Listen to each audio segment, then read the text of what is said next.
अस्सलाम वालेकुम स्टूडेंट्स, मैं आज आपको सेक्शन सी जो है वो स्टार्ट करती हूँ। स्टार्ट करने से पहले मैं आपको थोड़ा सा इतना बता दूँ कि जो 9th क्लास का पेपर है एसएससी 1 का जो भी पेपर आया वो मॉडल पेपर के पैटर्न पर आया था। पेयरिंग स्कीम को भी फॉलो किया गया था और क्वेश्चन नंबर्स भी वही थे, एज इट इज़ फॉलो किए गए थे। अब जिस तरह से अगर सेक्शन सी में ये क्वेश्चन नंबर 3 है, क्वेश्चन नंबर 3 जो है यहाँ डेरिवेटिव्स का है और साथ में वेक्टर डिफरेंशिएशन को मिक्स किया गया है, तो ज़्यादातर चांसेस प्रोबेबिलिटी यही है कि आपके भी जो एग्ज़ाम आएगा उसमें भी इसी तरह से पेयरिंग की जाएगी कि डेरिवेटिव्स के साथ वेक्टर डिफरेंशिएशन होगा। तो नेक्स्ट जो है वो इसमें क्या है, कौन सा चैप्टर है ये, plane analytical geometry of straight lines है और उसके बाद ये कॉनिक वन सर्कल्स का है। डिफरेंशियल इक्वेशंस दूसरा लॉन्ग, यानी कि आपने 3 कर लिए ना, अगर लास्ट 3 चैप्टर्स कर लिए तो लास्ट 3 चैप्टर में से आपके 2 लॉन्ग 16 मार्क्स जो है वो लॉन्ग के आपके आ जाएंगे, ठीक है। बाकी जो है वो बाकी बुक का वेटेज है डिफरेंशियल। लेकिन ये देखिए ना कि पार्शियल डेरिवेटिव्स लेने के लिए भी आपको डेरिवेटिव्स आने चाहिए, और डिफरेंशियल इक्वेशन को भी सॉल्व करने के लिए आपको इंटीग्रेशन आनी चाहिए। तो ये चैप्टर डेरिवेटिव्स, इंटीग्रेशन और लिमिट्स, ये ऐसे बेसिक हैं पिलर्स कि जिनके बगैर आप जो है वो कैलकुलस का कॉन्सेप्ट ही लेकर नहीं चल सकते, ठीक है। ऐसा नहीं हो सकता कि आपके हम लास्ट चैप्टर कर लेंगे और ये छोड़ देंगे, ऐसा हो ही पॉसिबल ही नहीं है। जब तक आपको ये नहीं आएगा तब तक आप उसमें कमांड हासिल नहीं कर सकेंगे, ठीक है। तो हम अपना क्वेश्चन नंबर 3 जो है वो स्टार्ट करते हैं। अब कर्व की इक्वेशन जो है वो हमें दे दी गई है और हमने डेरिवेटिव फाइंड आउट करना है। तो ये तो बहुत ही आसान है, हम डेरिवेटिव ले लेंगे। डेरिवेटिव भी जो है वो सिर्फ हमें पोलिनोमियल फंक्शन दिया गया है, तो पोलिनोमियल फंक्शन पे हमेशा जो है वो पावर रूल अप्लाई हो जाएगा हमारा। तो क्या होगा कि पावर जो है वो इधर स्टार्ट में कोफिशिएंट में आती जाएगी और वहाँ से एक 1 माइनस हो जाएगा, तो यहाँ पे रह गया 2 माइनस 9 इंटू 1.5 और माइनस होगा तो x 0.5 प्लस, अब 1/x का डेरिवेटिव जो होता है वो -1/x² होता है, ठीक है। तो मैं यहाँ पे इसी तरह से लिख देती हूँ 8/x², ठीक है, क्योंकि 1/x का डेरिवेटिव -1/x², ये आपने याद रखना है, ये आप माइंड में याद ही रखना है कि 1/x का डेरिवेटिव जो होता है वो -1/x², क्योंकि इस पर भी अगर हम पावर रूल लगाएंगे तो -1 पावर जो है वो इसको नेगेटिव कर देगी, और जब उसमें -1 में -1 ऐड होगा तो -2 हो जाएगा, -2 नीचे आके जो है वो पॉजिटिव हो जाएगा। तो 1/x का डेरिवेटिव आपने याद रखना है कि -1/x²। आगे कांस्टेंट है, कांस्टेंट का डेरिवेटिव 0। तो ये ए पार्ट आपका हो गया कि डेरिवेटिव ऑफ डी, इसको आपने सिंप्लीफाई कर देना है जब आप इसको मल्टीप्लाई करेंगे, क्योंकि मैथ में हम जो है ना वो अनसिम्प्लीफाइड फॉर्म में जो है वो चीज़ों को नहीं छोड़ते। जब हम इसको सिंप्लीफाई करेंगे तो ये क्या आ जाएगा कैलकुलेटर से, ये आ जाएगा 27/2 x 0.5 माइनस 8/x² और प्लस 0 है तो लिखने की कोई ज़रूरत नहीं है। अब ये डेरिवेटिव हो गया। अब सेकंड पार्ट जो है वो उन्होंने क्या, हमने बताना है कि पॉइंट्स जो हैं, कौन सा पॉइंट्स जो है वो 4 माइनस 8 जो है वो लाई ऑन द कर्व डिफाइंड, जो भी कर्व उन्होंने डिफाइन की हुई है, ये वाली कर्व डिफाइन की हुई है ना, इसके ऊपर ये पॉइंट लाई करेगी, ठीक है। तो पॉइंट कब लाई करता है, अगर वो पॉइंट हम उस इक्वेशन में पुट करेंगे और उसको सेटिस्फाइड करते। अब वाई पॉइंट जो है वो क्या है 4 माइनस 8, हमें पता है कि पहले वाला x होता है, दूसरे वाला y होता है। अब हमने x की जगह पुट कर देना, x की जगह फिर क्या पुट होगा 4 और y की जगह क्या पुट होगा -8। हमारे पास इक्वेशन क्या है वो दोबारा एक बार लिख लें। कर्व की इक्वेशन जो है वो ये है, इससे कर्व जो है वो डिफाइंड हो रही है। अब हम इसमें ये पॉइंट पुट करेंगे, अगर वो इस पॉइंट को यहाँ y की जगह -8 और x की जगह हमने उसकी वैल्यू पुट कर देनी है। 4 का क्यूब -9, 4 की power 1.5 plus 8 7 cube, 4 cube is equal to 64 divided by 2 हमने कर दिया। उसके बाद -9 इंटू ब्रैकेट्स के साथ लिख लें 4 और इसकी पावर क्या है 1.5, वो हमने लिख ली। उसके बाद +4/8, 8/4 है तो +2 कर दूँ मैं, तो हमारा आंसर क्या आ गया -8। ये देख लें कैलकुलेटर पे क्या आंसर आ गया -8। तो इसका ये -8, ये रिलेशन ट्रू है, ठीक है। Equation is satisfied, the given point hence point जो था 4 - 8 lie on the curve defined okay. अब अच्छा, अब सी पार्ट में इन्होंने कह दिया इक्वेशन ऑफ टेंजेंट और नॉर्मल फाइंड आउट करें। तो टेंजेंट जब भी कोई कर्व दी है और हमें पॉइंट भी गिवन है तो हमें पहले dy/dx फाइंड आउट करना चाहिए। तो ऑलरेडी हम जो है फर्स्ट पार्ट में dy/dx फाइंड आउट कर चुके थे। तो क्यों फाइंड आउट करना चाहिए, क्यों dy/dx जो होता है वो स्लोप होती है, ठीक है। तो हम एट पॉइंट 4 - 8 को अब dy/dx पे फाइंड आउट करेंगे, इस पॉइंट पे करेंगे 3/2 x² - 9 इंटू 1.5 x 0.5 - 8/x²। इसको हमने किस पॉइंट पे 4 - 8 पे फाइंड आउट करना है, ठीक है। तो अब क्या हुआ कि पहले बी पार्ट में हमने कर्व में वो पॉइंट पुट किए थे और ए पार्ट में हमने डेरिवेटिव लिया था। अब डेरिवेटिव में ये पॉइंट पुट कर देंगे, ठीक है। डेरिवेटिव में जब हम ये पॉइंट पुट करेंगे तो हमारे पास क्या आ जाएगी, स्लोप। अब हमें पता है कि ये 4 - 8 अगर पॉइंट है तो एक्स की क्या वैल्यू है, 4 है। तो हमने एक्स की वैल्यू फाइंड आउट लगानी है यहाँ पे। तो 4 का स्क्वायर -9 इंटू 1.5 4 की पावर 0.5 -8/4 का स्क्वायर। अब ये वैल्यू मैंने सारी फिर अगेन कैलकुलेटर पे डाली और कैलकुलेटर में जो मुझे आंसर दिया है वो 7/2 है, ठीक है। तो ये हमारी स्लोप आ गई एट पॉइंट 4 - 8। अब अगर हमें इसको मैं m लिख दूँ, हमारे पास स्लोप भी है और पॉइंट जो है वो भी है। तो हम इक्वेशन ऑफ टेंजेंट जो है वो बहुत दफ़ा लिख चुके हैं। वो क्या होती है, y - y1 m into x - x1। अब y1 y और x1 क्या है, ये पॉइंट है। जिस पॉइंट पे भी हमने जो है वो टेंजेंट फाइंड आउट, अब क्या करेंगे, पॉइंट पुट कर देंगे। y1 की वैल्यू क्या है आपके पास, -8 है, माइनस माइनस प्लस हो जाएगा। और स्लोप हमारे पास क्या आई है, वो भी नेगेटिव आई है, -7/2 आई है।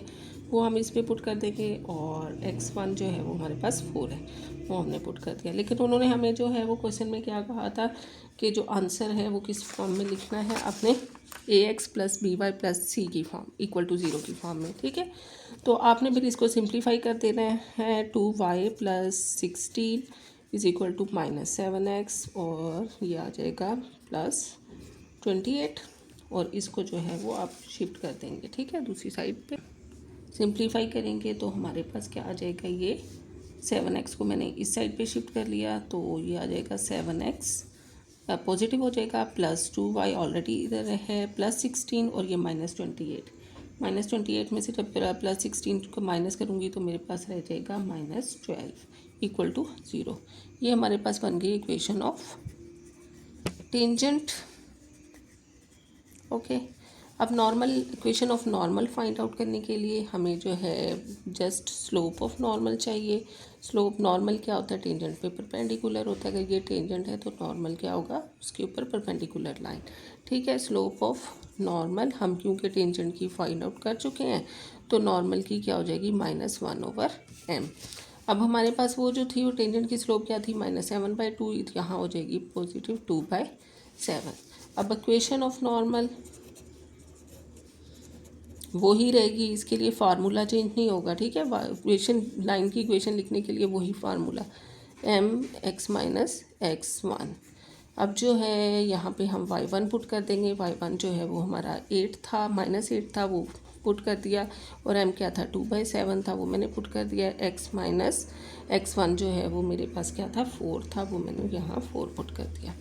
इसको जो है वो अब मल्टीप्लाई कर दूँगी, 7y और 7 के साथ मल्टीप्लाई होगा तो 7 8 56 = 2x - 4 2 8। इसको हम कर लेंगे सिंप्लीफाई, उसी फॉर्म में हमें आंसर करना है, ठीक है।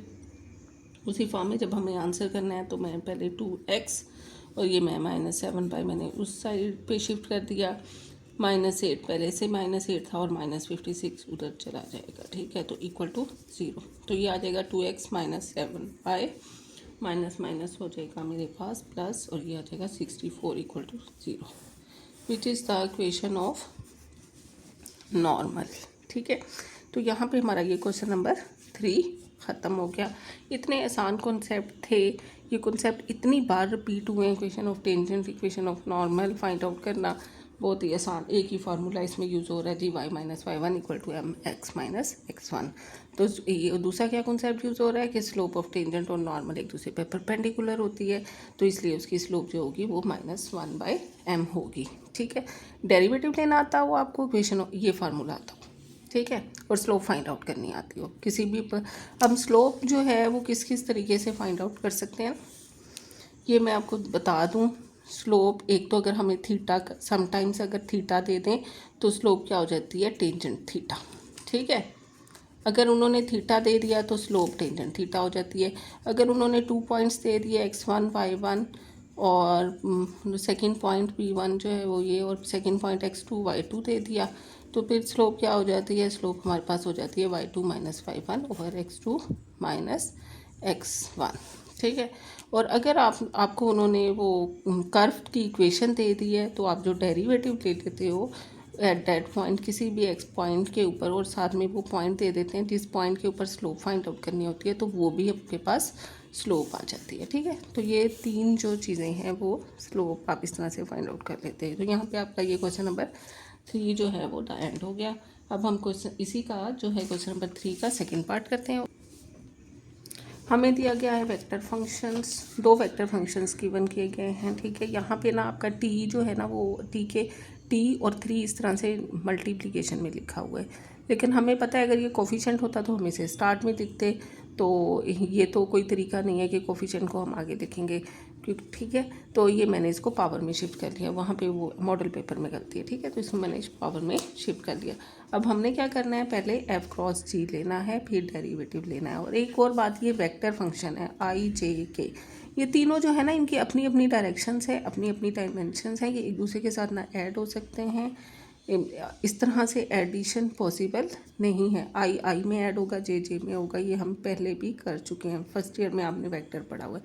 ये मैं बता इसलिए रही हूँ कि प्री बोर्ड के मैंने पेपर चेक किए तो मैं हैरान थी कि आपने आई जे के को ऐसा मिक्सअप किया कि, और दूसरी ये आपने सिंपल रूल जो है वो बोर्ड मास ने यूज़ किया है, एफ क्रॉस जी ब्रैकेट्स लगी हुई है, पहले आपने एफ क्रॉस जी लेना है, देन आपने डेरिवेटिव लेना है। ठीक है, तो क्रॉस फंक्शन भी आप लेना जो है वो सीख चुके थे कि अगर दो वेक्टर्स आपको गिवन है, अब ये वेक्टर्स हैं तो आप उनका क्रॉस फंक्शन कैसे लेते थे, डिटर्मिनेंट कैलकुलेट करके। तो हमने उसी तरह से पहले इसका क्रॉस फंक्शन लेना था, उसमें मैंने आई जे के लिख दिया, और उसके बाद मैंने पहले एफ़ लिखना है। ये भी इम्पोर्टेंट है कि अगर एफ़ क्रॉस जे है तो एफ़ क्रॉस जे ही कैलकुलेट करना है। ठीक है, तो अब एफ़ की क्या वैल्यू है मेरे पास 1, उसके बाद 2 ई 2t, उसके बाद जो है वो टी क्यूब, देन जो है वो 3t स्क्वेयर, और फिर 5e माइनस टी, और देन जो है वो माइनस टी क्यूब। ओके, तो ये मेरे पास ये हो गया। और अब जो है मैं इसका क्रॉस लूँगी, जिस तरह से डिटर्मिनेंट को सॉल्व करते हैं उसी तरह से। आई जो है वो मेरा स्टार्टिंग में आ गया, इन दोनों को मल्टीप्लाई किया और इन दोनों को मल्टीप्लिकेशन करके मैं नेगेटिव ले दूँगी। ठीक है, तो यहाँ स्टार्ट वाली वैल्यू भी नेगेटिव आ रही है, 2e 2t, और साथ में माइनस टी क्यूब, ब्रैकेट आपने प्लेस करनी है, ये माइनस नहीं हो रहा है, ये मल्टीप्लाई हो रहा है, negative sign t cube into 5e minus t. उसके बाद ये आई हो गया, उसके बाद जे के साथ नेगेटिव साइन आएगा, 1 जो है वो इसके साथ मल्टीप्लाई होगा, माइनस टी क्यूब, और टी क्यूब जो है वो जब टी स्क्वायर के साथ मल्टीप्लाई होगा तो टी 5 बन जाएगा। मैं भी लिख दूँ 3t और 5,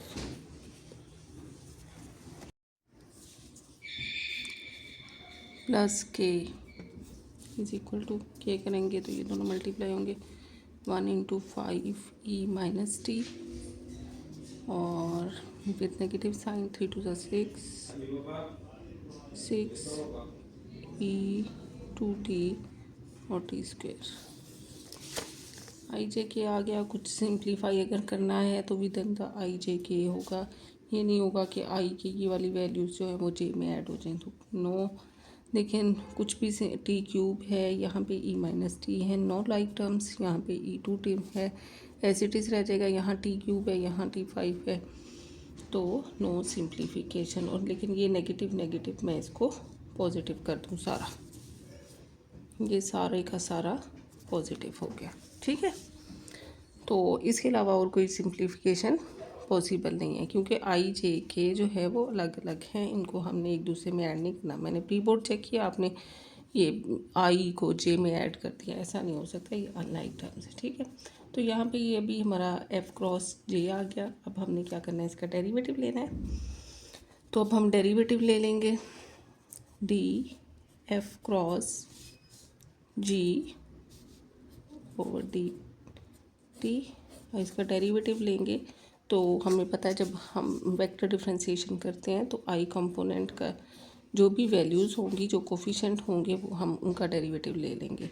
तो अब हमने इसका डेरिवेटिव लेना है, हमारे पास इसका क्या डेरिवेटिव, सारी सी बात है, इस पर हम प्रोडक्ट रूल लगाएंगे। तो पहले जो है वो हमने ई टू का डेरिवेटिव लिया, तो वो हमारे पास आ जाएगा 4E2t। ठीक है, E2t का डेरिवेटिव E2t, और यहाँ पे 2 मल्टीप्लाई हो गया, और ये minus t cube as it is with negative sign, again negative sign. और अब हमने जो है वो टी क्यूब का डेरिवेटिव लेना है। टी क्यूब का डेरिवेटिव क्या होगा, 3t², और ये 3 इसके साथ मल्टीप्लाई हो जाएगा, तो ये 6t² और E2t।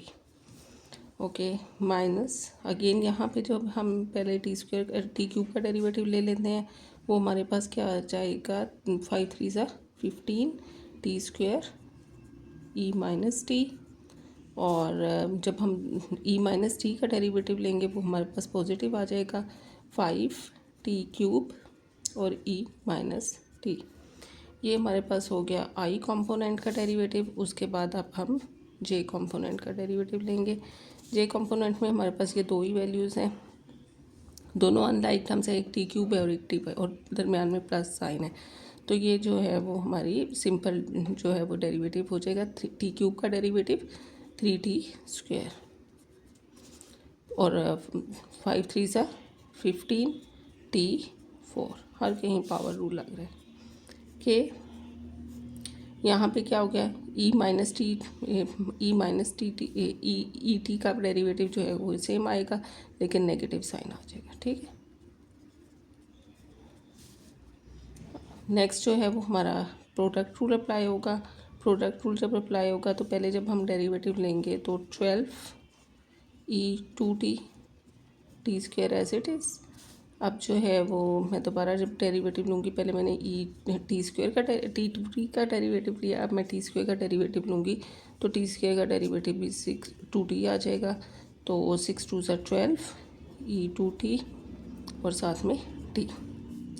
अब फिर मैंने with in the bracket he simplification करनी है, क्योंकि आई जे के ही इनको ही मैं ऐड कर सकती हूँ। इनको चेक करें, कुछ सिंप्लीफाई हो रहा है, क्योंकि ये E2t यहाँ पे t³ है, यहाँ पे t² है, no simplification. E minus t और यहाँ पे 15t² है, और यहाँ पे क्या है 15t³ है। तो अनलाइक टर्म्स, या तो ये भी सेम होते ना, यहाँ पे भी अनलाइक टर्म्स, यहाँ पे भी अनलाइक टर्म E2t। ठीक है, तो नो, हमारे पास कोई सिंप्लीफिकेशन नहीं, इसको हम कह देंगे नंबर 1। आई जे के तीनों पूरे हो गए। ठीक है, इसको हमने नंबर 1 कह दिया। अब हमने जो है वो इसका सेकंड पार्ट करना है। सेकंड पार्ट में हमने क्या फाइंड आउट करना है, हमें फाइंड आउट करना है अब df/dt cross g। B part में हमें क्या फाइंड आउट करना है, df/dt, और इसका क्रॉस लेना है g के साथ। तो अब हमने क्या करना है, पहले हमने जो है वो f वेक्टर जो है उसका डेरिवेटिव लेना है। एफ वेक्टर को मैं लिख लेती हूँ पहले। f(t) वेक्टर जो है वो हमारा क्या है, आई कंपोनेंट है, उसमें 2E2t j है और प्लस t³ k है। ठीक है, तो अब मैंने इसका डेरिवेटिव लेना है, df/dt। ये मेरे पास किसके इक्वल हो जाएगा, ये रिस्पेक्ट f जो है वो t का फंक्शन था, इसलिए i का डेरिवेटिव फिर क्या हो जाएगा, 0 हो जाएगा, और 2E2t का डेरिवेटिव 4E2t, और j i j k पे और टी क्यूब का डेरिवेटिव 3t² के। ये मेरा पास मज़ीद कोई सिंप्लीफिकेशन नहीं हो रही। आई और जे जो है वो सेपरेट वैल्यूज़ हैं। इसके बाद मैंने इसका क्रॉस लेना है जी के साथ। अब हमने क्या फाइंड आउट करना है, D F over D T multiply by G. हम D F over D T जो है वो ऑलरेडी कैलकुलेट कर चुके हैं। आई जे के वैल्यूज़ लगा देंगे। D F over D T की आई कंपोनेंट इसका 0 है, जे कंपोनेंट इसका 4et है और के कंपोनेंट 3t² है। और यहाँ पे आई कंपोनेंट जी का 3t² है, 5e माइनस टी और माइनस टी क्यूब। अब हम इसको जो है वो डिटर्मिनेंट सॉल्व कर लेंगे। आई कंपोनेंट और आई कंपोनेंट के साथ -4t³ e2t और -5 3 15 t² e माइनस टी। उसके बाद जे कंपोनेंट नेगेटिव साइन के साथ 0 -9t4। नेक्स्ट जो है वो हमारे पास के कंपोनेंट में क्या आ जाएगा, हमारे पास 0 और -12 t² e2t। ओके, तो इसको जो है वो कुछ एडिशन सब्ट्रैक्शन नहीं हो रही, हम इसको ए कह देते हैं। अब नेक्स्ट जो है हमने सी पार्ट करना है। सी पार्ट में हमारे पास क्या है, F cross D G over D T. तो पहले हम जो है वो D G over D T लिख लेते हैं, क्योंकि हमने पहले नहीं कैलकुलेट किया हुआ। D G over D T जो है वो हमारे पास क्या आ रहा है, 60i -5e माइनस टी जे -3t² और के। अब जो है हम इसमें वैल्यूज़ लगा लेते हैं, D G over D T. ये हम पहले आई जे के, उसके बाद एफ कंपोनेंट के 1 2 e2t t³ और उसके बाद है यहाँ पे ये जो भी आया है हमारे पास 60 -5e माइनस टी और -3t²। ओके, तो अब इसको जो है वो हम ले लेंगे। ये क्या आ जाएगा, 3 2 6 t² और e2t। यहाँ पे मल्टीप्लाई होगा माइनस, यहाँ पे भी नेगेटिव साइन आ रहा है क्योंकि ये नेगेटिव है, और 5t³ e minus T.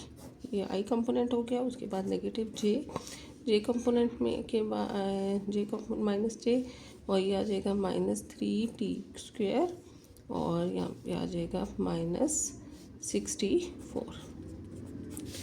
Next के कंपोनेंट प्लस के कंपोनेंट में कौन सी वैल्यू आ रही है, -5e माइनस टी और -12t e2t। ओके, आई जे कंपोनेंट आ गए, इसको बी कहते हैं। अब हम ए और बी को ऐड कर लेते हैं, क्योंकि हमें जो है वो लेफ्ट हैंड साइड में ए और बी को ऐड करके ही बताना है। D F over D T cross G plus F cross D G over D T, इन दोनों को ऐड कर लेते हैं हम। इसकी देखें, यहाँ पे ए और बी को ऐड करना है हमने। तो पहले हम एडिशन वेक्टर्स की किस तरह से करते हैं कि आई कंपोनेंट आई में ऐड होगा। अब देखें, आई कंपोनेंट आई में कुछ सिमिलर नहीं है, तो हम जो है वो इसको बस हम असेंडिंग पावर्स ऑफ t³ में लिख देते हैं। t³ -4 3 e2t, यहाँ पे आ जाएगा -3t³ e माइनस टी। उसके बाद अगेन नेगेटिव है 6t² e2t। उसके बाद अगेन नेगेटिव है -15t² e minus T. Okay, ये हमारा आई कंपोनेंट हो गया। नेक्स्ट हमने जे कंपोनेंट लिखना है। जे कंपोनेंट में ये जो है वो माइनस माइनस प्लस हो गया, तो मैं यहाँ प्लस का साइन लगा देती हूँ और साथ में 94 और यहाँ पे भी प्लस हो रहा है, तो मैं इनको प्लस कर देती हूँ। ठीक है, ये मैंने सारे प्लस कर दिए और अब इनको ऐड करना मेरे लिए आसान हो जाएगा। 9 + 6 15 t4 और यहाँ पे आ जाएगा +3t²। ये कंपोनेंट हो गया। उसके बाद नेक्स्ट जो है वो के कंपोनेंट में कुछ सिमिलर है नहीं है, तो पहले हम जो है वो -12t² e2t, उसके बाद टी वाली वैल्यू लिख लेते हैं -12t e2t, नेक्स्ट में -5e माइनस टी। ओके, तो ये हमने तीनों कंपोनेंट लिख लिए। अब हम जो है वो इसको लेफ्ट हैंड साइड से मैच करते हैं जो हमने पहले सॉल्व किया था। ठीक है, देखें आई कॉम्पोनेंट -40, देखें ध्यान से -5t, यहाँ हमने कोई साइन की गड़बड़ कर दी है, नेगेटिव नहीं यहाँ पॉजिटिव आ रहा है, यहाँ हमने कहाँ साइन की गलती कर दी है, यहाँ नेगेटिव नहीं यहाँ पॉजिटिव आना है, माइनस माइनस प्लस, ये देखें यहाँ पे प्लस आना है, तो ये हमने अपनी मिस्टेक यहाँ सही कर ली। ओके, नेक्स्ट देखिए मैचिंग करें, माइनस प्लस है इसके साथ, और फिर 6 है माइनस के साथ, और 15 के साथ नेगेटिव है। ओके, ये वैल्यू करेक्ट हो गई, जे वाली value 50t4 + 3t² correct value. उसके बाद जी x -12t² minus, okay same values, तो left hand side equal to right hand side.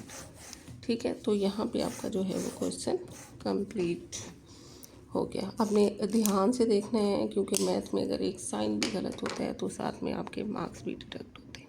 अब देखें आपको कौन सी कैलकुलेशन आसान लगी। ये वाली ज़्यादा मुश्किल था कि आप पहले जो है वो मल्टी क्रॉस कर दें और फिर डेरिवेटिव लें। ठीक है, तो इससे ज़्यादा बेहतर ये है कि आप पहले डेरिवेटिव ले लें, तो आपका डिटर्मिनेंट जो है ना वो इजी हो जाता है। तो ये रिलेशन जो है ना वो फिर हम याद कर लेते हैं, और अगर कभी ऑब्जेक्टिव में आ जाए ना तो हमें पता है कि जो इस तरह से हमें आसानी थी तो हम वो चीज़ यूज़ कर लेते हैं। ठीक है, कि हम इसको ऑब्जेक्टिव में अप्लाई कर लेते हैं। क्वेश्चन नंबर 4 स्टार्ट करते हैं। क्वेश्चन नंबर 4 में क्या है, ABC की the vertices of a triangle ABC, find the equation of the medians of the triangle. ठीक है, तो आप लोग जो है ना मैथ को आसान कैसे कर सकते हैं, आप इसको विजुअलाइजेशन पे ले आए। क्या कह रहे हैं, वो ट्राइंगल की बात कर रहे हैं, आपने ट्राइंगल ड्रॉ कर ली, वो कह रहे हैं कि ये वर्टिसेस हैं आपको गिवन ABC। ठीक है, हम जो है इसको फ्री हैंडली बना लेते हैं, क्योंकि हमें इसका कुछ एग्जैक्टली इसका नहीं कुछ भी करना, जस्ट हमने इससे हिंट ही लेना है, कुछ इसकी लोकेशन से कोई जो है ना वो फ़र्क नहीं पड़ेगा। हमने ये वर्टिसेस नोट कर लिए। अब जो है वो हमने equation of median find out करते हैं। ठीक है, अब इस क्वेश्चन में आपको जो है वो पता क्या होना चाहिए, मीडियन क्या होते हैं। मीडियन क्या होते हैं, मिड पॉइंट को ऑपोजिट से वर्टेक्स से ज्वाइन करने वाली लाइन को मीडियन बोलते हैं। ठीक है, तो जैसे अगर ये D है, इसी तरह से ये पॉइंट E है, ये मिड पॉइंट है, और ये पॉइंट F है, तो ये मीडियन इसके इस तरह से अपोजिट वर्टेक्स को ज्वाइन करने वाली लाइंस हैं। तो आपने equation of median find out करनी है। मिड पॉइंट फाइंड आउट करना हमें आता है, ये आप लोगों ने 10th क्लास में या 9th क्लास में सीखा हुआ है। मिड पॉइंट जो है वो हम पहले फाइंड आउट कर लेते हैं, यहाँ पे लिख लेते हैं। D के कोऑर्डिनेट्स क्या आ जाएंगे, -3 + 3 0 हो जाएगा। ठीक है, और 7 + 7 और -5 2, और 2/2 1। D के कोऑर्डिनेट 1 आ गए। E के कोऑर्डिनेट्स चेक करें जी, E के कोऑर्डिनेट क्या आ जाएंगे, 5 - 3 2, 2 / 2 1, और 1 + 7 तो ये 8 हो गया, और 4। और उसके बाद F के कोऑर्डिनेट्स जो हैं वो हम फाइंड आउट करेंगे। F के कोऑर्डिनेट 5 + 3 8 4, और 1 + -4, और -4 के जो है /2 -2।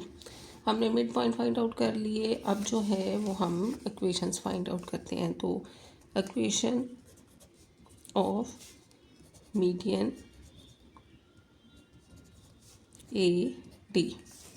AD की, अब इसमें क्या हम यूज़ करेंगे, 2 point form of equation. 2 point form of equation क्या होती है, y - y1 y2 - y1 over x2 - x1 over x - x1।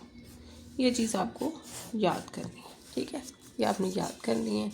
Mid point का फार्मूला तो ऑलरेडी आप लोगों को याद ही होगा ना, x1 + x2 / 2, y1 + y2 / 2। ये आप लोगों ने 9th 10th में याद किया हुआ है सामने वाला फार्मूला, तो वो मैंने लगा के ये फाइंड आउट कर लिया। अब हम इक्वेशन फाइंड आउट करते जाएंगे। सबसे पहले AD मीडियन, तो फिर मैं A पॉइंट भी लिख लेती हूँ। A पॉइंट आपका है जी 5 1, और D क्या पॉइंट है, D पॉइंट आया है आपका 0 1। अब जो है वो हम इक्वेशन फाइंड आउट कर लेते हैं। y - y1 मैंने जो पॉइंट पहले लिखा हुआ है उसको मैं 1 कर लेती हूँ कंसीडर, और y2 जो है वो मेरा 1 है, 1 - 1 ओवर x2 - x1। और ये आ जाएगा x माइनस x1 जो है वो आपका 5 है। 1 माइनस 1 ज़ीरो हो जाएगा और ये 5 उधर मल्टीप्लाई हो जाएगा, ये सारा कुछ ज़ीरो हो जाएगा और यहाँ पे आ जाएगा y माइनस 1 इंटू, तो ये उधर जाके डिवाइड होगा ख़त्म। तो पहली जो इक्वेशन ऑफ लाइन आ गई वो हमारे पास y माइनस 1 आ गई। इसको इक्वेशन ऑफ AD। अब हमने इसी तरह से इक्वेशन ऑफ BE, अब BE की इक्वेशन फाइंड आउट करेंगे। B और E के पॉइंट्स लिख लें। B के पॉइंट्स क्या हैं 3 माइनस 5 और E के पॉइंट्स क्या आए हैं जी 1 4, और वही वाला फार्मूला y माइनस y1 मैं इसी को ले लूँ तो ये 5 आ जाएगा। अब y2 माइनस y1 प्लस हो जाएगा, हाँ x2 माइनस x1 क्या है यहाँ पे 1 है और x1 क्या है 3 है, ओके। और x माइनस x1 क्या है आपके पास 3।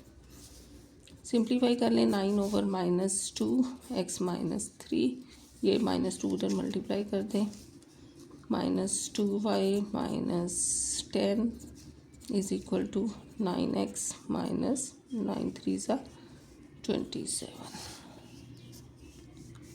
9x प्लस मैं उस साइड पे शिफ्ट कर रही हूँ 2y माइनस 27 और plus 10 equal to 0। 9x plus 2y minus 17 equal to 0। ये हमारे पास सेकंड मीडियन की इक्वेशन आ गई। अब इसी तरह से हम थर्ड मीडियन की फाइंड आउट करेंगे। कौन सा मीडियन रह गया हमारे पास CF, equation of CF।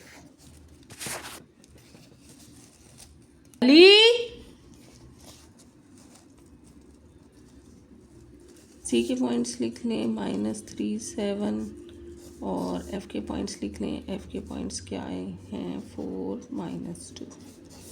Equation लिख लेंगे जी y माइनस y1 7 है हमारे पास is equal to y2 minus y2 minus 2 है, minus y1 minus 7 over x2 4 minus plus 3 x2 minus x1 और यहाँ में x माइनस x1, तो ये आ जाएगा 9 माइनस 9 4 3 सा 7 और x प्लस 3 7y माइनस 7 7 सा 49 is equal to minus 9x minus 27। Again मेरे साथ वही केस है, मैं इसको इधर साइड पे ले आऊँगी प्लस 9x और minus 49 plus 27 minus 49 equal to 0। 9x plus 7y, answer क्या आ गया हमारे पास 22 इक्वल टू 0। अब हमने क्या करना है, ये हमारे पास तीनों मीडियन की इक्वेशंस आ गई। उन्होंने नेक्स्ट हमें क्या कहा है, show that the medians of a triangle are concurrent. Concurrent का क्या मतलब है, एक ही पॉइंट पे हैं, सारे के सारे एक ही पॉइंट पे मीट कर रहे हैं। अगर एक पॉइंट पे मीट कर रहे हो ना तो एरिया ऑफ ट्राइंगल जो है ना वो आपका 0 बनता है। तो हम क्या करेंगे, हम इसका डिटर्मिनेंट फाइंड आउट करेंगे तीनों इक्वेशंस का। वो हमारे पास इक्वल टू होना चाहिए 0 के। x यहाँ 0 है, y हमारे पास 1 है और कांस्टेंट -1 है। सेकंड इक्वेशन में x हमारे पास 9 है, y हमारे पास 2 है और कांस्टेंट -17 है। थर्ड इक्वेशन में x हमारे पास 9 है, y हमारे पास 7 है और ये -22 है। अब हमने डिटर्मिनेंट कैलकुलेट करना है, ये 0 हो जाएगा सारा, मैं नहीं लिख रही, ठीक है। उसके बाद -1 या जो भी वैल्यूज़ होंगी वो सारी की सारी 0 हो जाएंगी, इसको सॉल्व करने की ज़रूरत नहीं है। -1 लेंगे, 9 इंटू -22 2 और माइनस प्लस 9 इंटू 17 ओके। उसके बाद जी माइनस, क्योंकि ये वैल्यू माइनस की है, 9 7 सा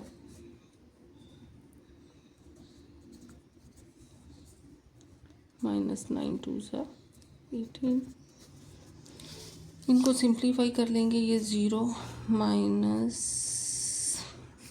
कैलकुलेटर में वैल्यू सारी डाल दें, 22 into into 9 minus 9 into 17 minus 45, तो ये प्लस 45 हो जाएगा, और minus 63 minus 18 minus 45, plus 45 minus 45 equal to 0. Hence medians are congruent. Okay, यही. नेक्स्ट क्वेश्चन क्या है जी, ये पॉइंट्स हैं, एंड पॉइंट्स ऑफ अ कोड ऑफ अ सर्कल, जो सर्कल के 2 पॉइंट्स को ज्वाइन करती है. इस सर्कल की इक्वेशन दी गई है. Then show that the line drawn from the centre to the circle is perpendicular to the कोड. उस कोड पे परपेंडिकुलर, अगर कोई भी लाइन हम सेंटर से ज्वाइन करेंगे, ड्रॉ करेंगे, तो परपेंडिकुलर है कोड के, एंड बाइसेक्ट द कोड. दूसरी बात हमें ये भी प्रूव करनी है कि ये कोड को बाइसेक्ट भी कर रही है. ठीक है, तो इस क्वेश्चन में हम क्या करेंगे, हम जो है वो पहले सेंटर फाइंड आउट कर लेते हैं. ठीक है, पहले हम सेंटर फाइंड आउट करेंगे. तो सेंटर फाइंड आउट करने के लिए हमने इस इक्वेशन को कंपेयर करना है स्टैंडर्ड फॉर्म, जो जनरल फॉर्म है इक्वेशन की, उससे. वो क्या होती है, हमारे पास X square plus Y square plus 2gx plus 2fy plus c equal to 0. ये आप लोगों ने याद किया हुआ है. यहाँ से 2gx जो है वो किसके इक्वल है, हमारे पास x के इक्वल है. तो यहाँ से हमारे पास x से कैंसिल हो गया, और g की वैल्यू क्या आ गई हमारे पास 1/2. और सिमिलरली 2f जो है वो किसके इक्वल है, -5 के इक्वल है, और f जो है वो -5/2 हो गया. सेंटर हमारे पास आ गया. जब हमारे पास सेंटर आ गया तो उन्होंने बात जो की है ना, वो हम देख लेते हैं. क्या कोड किसको कहते हैं, एनी 2 पॉइंट्स को. एक पॉइंट ए ये है, ए के कोऑर्डिनेट्स उन्होंने बताए हुए हैं कि -2 5 है, और बी के कोऑर्डिनेट्स जो हैं वो 1 5 है. ठीक है, ये कोड है. और इक्वेशन ऑफ अ सर्कल, ये सेंटर है, इसका सेंटर. अब सेंटर हमें पता है -c -f होता है, तो ये -1/2 और माइनस ये प्लस हो जाएगा +5/2, क्योंकि -c -f होता है ना, तो इनके साइन चेंज करेंगे तो ये सेंटर आ जाएगा. अब हमने क्या शो करना है कि ये सेंटर से हमने एक लाइन ड्रॉ करनी है इस कोड के ऊपर. तो वो कह रहे हैं कि वो लाइन जो है वो परपेंडिकुलर भी होगी और इसको मिड पॉइंट पे बाइसेक्ट करेगी. तो हम ए बी का मिड पॉइंट भी फाइंड आउट कर लेते हैं. Mid point of A B, क्योंकि उन्होंने कहा मिड पॉइंट है इसका ये भी, तो हम वो मिड पॉइंट फाइंड आउट कर लेते हैं. तो मिड पॉइंट क्या आ रहा है जी, -2 + 1 / 2, और दूसरा आ रहा है 5 + 5 / 2.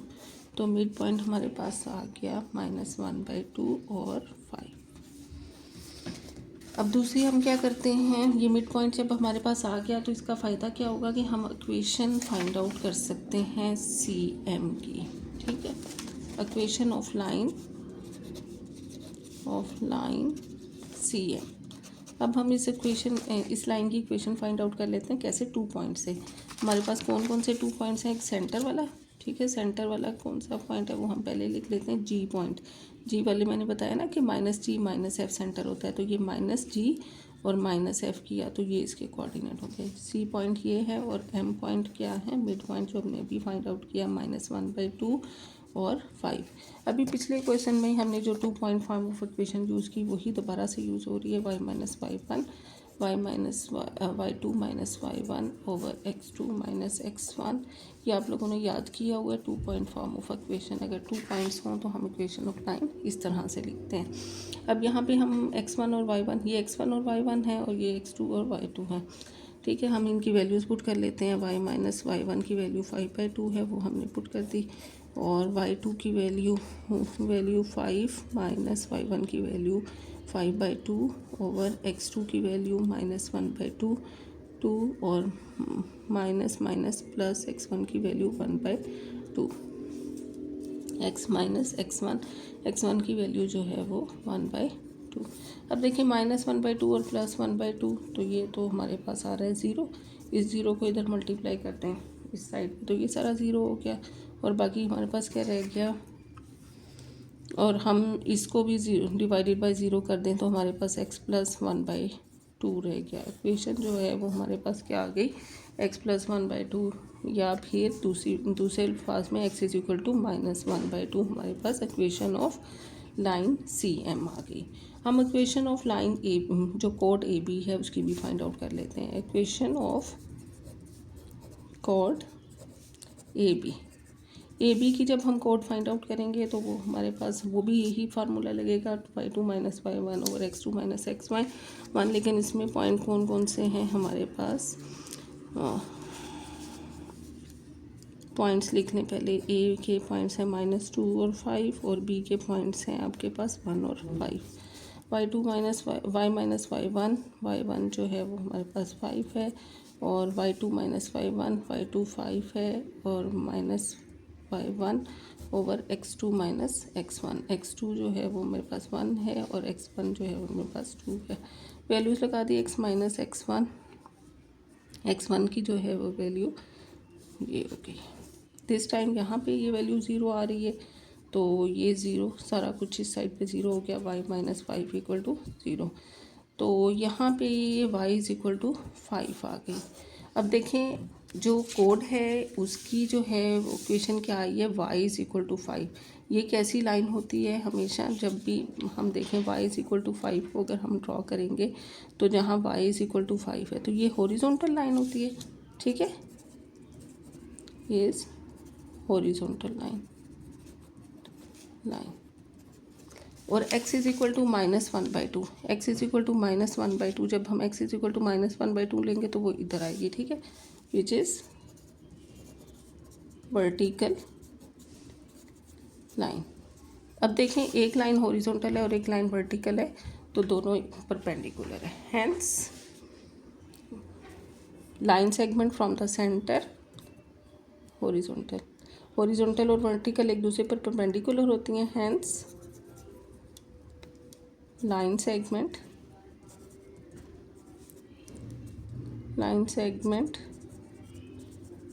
फ्रॉम सेंटर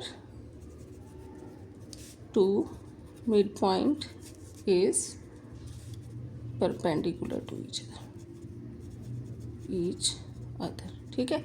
हम दूसरा इसमें क्या केस हो सकता है कि हम स्लोप फाइंड आउट करते हैं, ठीक है, स्लोप AB की स्लोप फाइंड आउट करते हैं और इसी तरह से CM की स्लोप फाइंड आउट करते हैं, तो उसमें एक स्लोप इन्फिनिटी आ रही है, फिर आप उसमें ना कन्फ्यूजन होते। तो अगर कभी ऐसा हो कि एक स्लोप 0 आए दूसरी इन्फिनिटी आए, तो इसका भी ये मतलब होता है कि ये लाइंस आपस में परपेंडिकुलर है। हमेशा हमने ये कंडीशन पढ़ी हुई है ना, M1 × M2 जो है वो हमारे पास -1 आना चाहिए। तो अगर जो है वो इस तरह से भी आ रहा है तो भी ठीक है कि एक हॉरिजॉन्टल लाइन है और एक वर्टिकल है, जिस तरह से x एक्सिस और y एक्सिस का रिलेशन है, ये सेम वही रिलेशन है।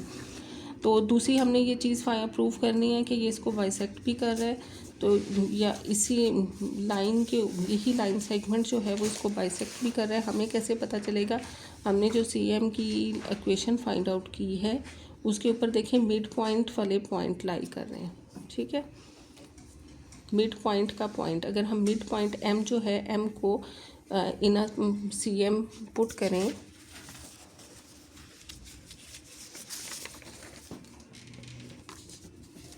मैंने जो क्वेश्चन नंबर 3 करवाया था उसमें यही था ना कि वो उन्होंने कहा था कि G point lie on the curve.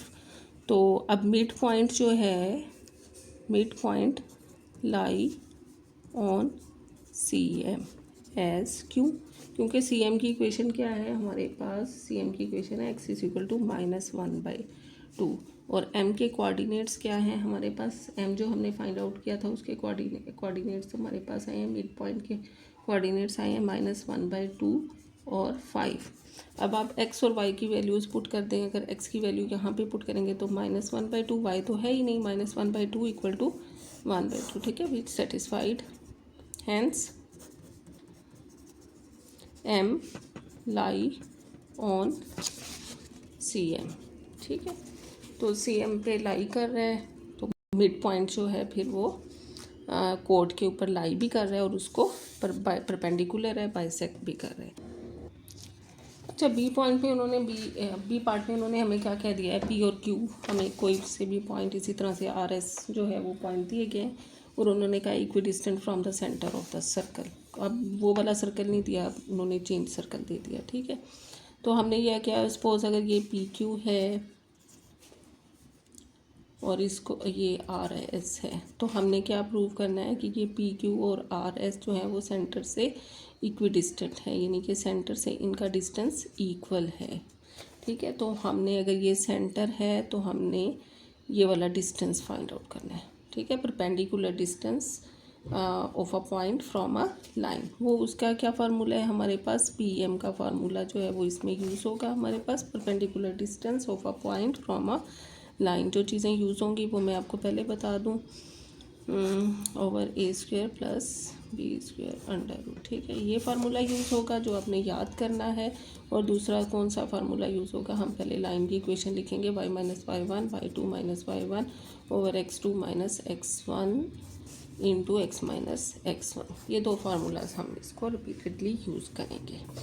पहले क्योंकि हमने इनकी equation of line find out कर लेंगे और फिर सेंटर से इनका डिस्टेंस, सेंटर क्या होगा, 0 0 का, ठीक है। क्यों, क्योंकि ये जो सर्कल हमें गिवन है हमें इसका पता है कि इसके ये सेंटर 0 0 है और इसका रेडियस r है। तो अब जो है वो हम equation of P Q find out कर लेते हैं। इक्वेशन ऑफ पी क्यू हम हमेशा कैसे फाइंड आउट करते हैं, पहले पी के कोऑर्डिनेट्स लिख लें, उसके बाद क्यू के कोऑर्डिनेट्स लिख लें, उसके बाद जी equation of P Q Y minus Y one by two minus Y one over x two minus x one X minus x one. Values लगा दें, वाई वन जो है वो आपका 2 है, वो लगा दिया मैंने। वाई टू जो है वो हमारे पास 0 है, माइनस वाई वन जो है वो 2 था। एक्स टू जो है वो आपका -2 है और एक्स वन जो है वो 0 है। X minus x one 0, y minus y two, 2 minus 2 negative negative और ये कैंसल्ड हो गए, यहाँ सिर्फ रह गया एक्स, 1 आ गया और एक्स रह गया। तो हम इस इक्वेशन को प्रॉपर फॉर्म में लिख लेंगे, X minus Y plus 2 equal to 0, A X plus B Y plus C की फॉर्म में, ठीक है। अब इसका डिस्टेंस ले लेते हैं, इक्वेशन डिस्टेंस हम सेंटर से डिस्टेंस, ठीक है, ठीक है। तो distance of line P Q of line P Q from centre 0 0, P Q की ये इक्वेशन है। अब उसमें जो है हमने देखा हुआ है कि x1 y1 पुट करना है और x1 y1 हमारे पास अब क्या है, 0 0। तो जब हम 0 0 पुट करेंगे तो ये सिर्फ c बच जाएगा ओवर 1 स्क्वायर प्लस 1 स्क्वायर, तो ये आ जाएगा, ठीक है। तो ये हमारे पास आ गया √2। अब हम equation of R S find out कर लेते हैं। इक्वेशन ऑफ आर एस के कोऑर्डिनेट्स, आर के कोऑर्डिनेट्स जो हैं वो 0 -2 हैं और एस के कोऑर्डिनेट्स हैं 2 0। तो वो हमारे पास क्या आ जाएगी, y माइनस वाई वन की वैल्यू 2, तो plus y two 0 minus plus 2 over 2 minus x two minus x one 0, x minus x one, y plus 2 2 से कैंसिल और ये भी हमारे पास x आ गई। तो इसको भी मैं उसी तरह से लिख लूँगी, x minus y minus 2 equal to 0। अब इसका distance of line R S from centre C, centre point 0 0 से, इसका डिस्टेंस भी वही फार्मूला हमारा अप्लाई होगा। तो D2 डिस्टेंस बोल दें इसको, इस वाले डिस्टेंस को D1 बोल दें। D2 जो है वो हमारे पास क्या आ गया, हम यहाँ 0 पुट करेंगे, x1 हमने x की जगह x1 पुट करना है, x1 हमारा क्या है 0 है, y1 क्या है हमारा 0 है, x1 y1 0 हो गया और -2 ओवर 1 + 1, तो ये एब्सोल्यूट वैल्यू ही हमने लेनी है। तो ये भी हमारे पास क्या आ गया, 2 ओवर √2, तो ये हमारे पास आ गया √2। देखें इस D1 भी √2 था और D2 भी √2 है, hence two chords are equidistant from the centre. ठीक है, तो यहाँ पे दो क्वेश्चंस आपके हो गए, दो मैं फिर करवाऊँगी।